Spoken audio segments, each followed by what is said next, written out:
At exactly 6:30 a.m. every single morning, Karen's black Cadillac Escalade crept onto my front lawn like it owned the place.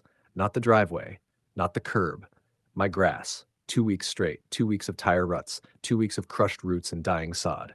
And every time she did it, she walked away with that smug HOA queen posture, pretending my property was just another square on her board game.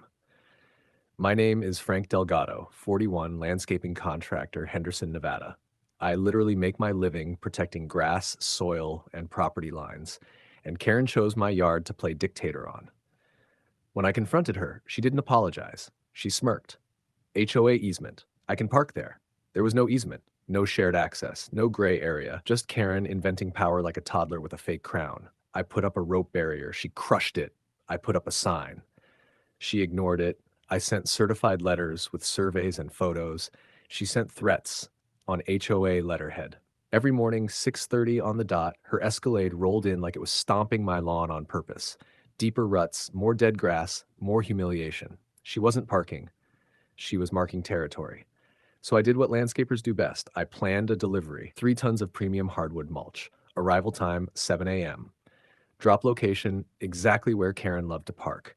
And on Friday morning, as she walked away from her SUV like she'd won, the clock started ticking. Friday morning, 6:30 a.m., right on schedule, Karen's Escalade rolled onto my lawn like it had a reservation. She stepped out in her designer walking gear, sunglasses on, chin up, and strutted away like she'd just conquered another piece of Silver Ridge Estates.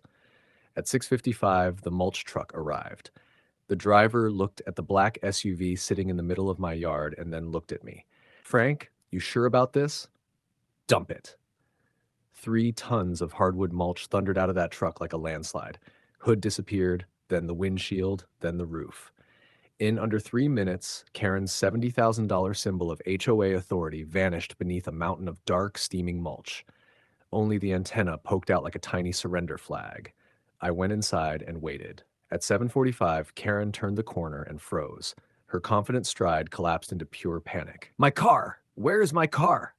She ran toward the pile, clawing at mulch with her bare hands, screaming like someone had buried a loved one alive. Neighbors poured outside, phones came out, laughter spread. I stepped onto my porch. Morning, Karen. Her eyes locked onto me like a predator finally realizing the trap. You did this. No, you parked on my lawn again.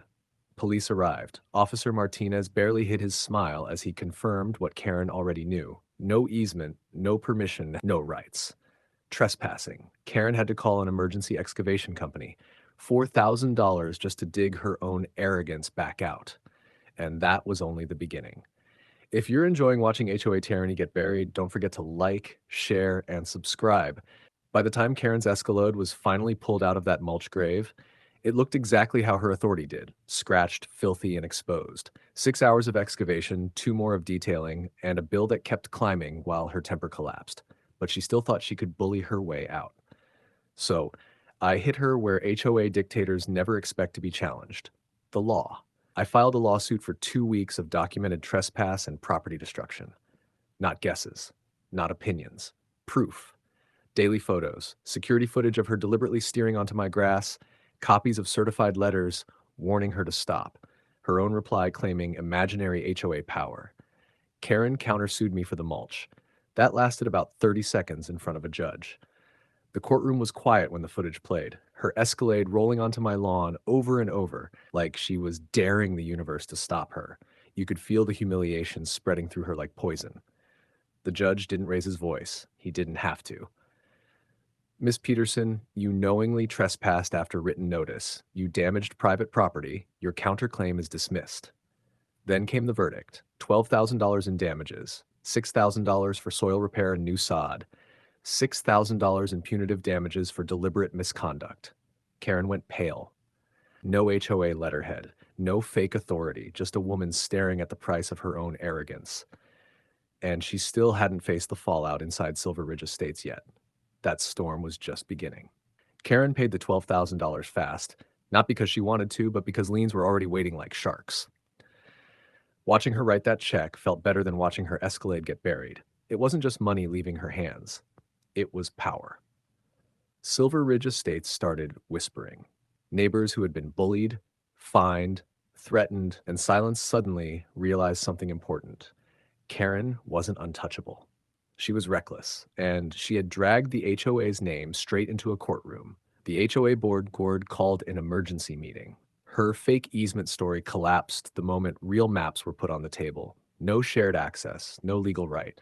Just Karen abusing her position to harass a homeowner she thought wouldn't fight back. The board issued her a formal written reprimand for misrepresenting HOA authority and harassing a resident.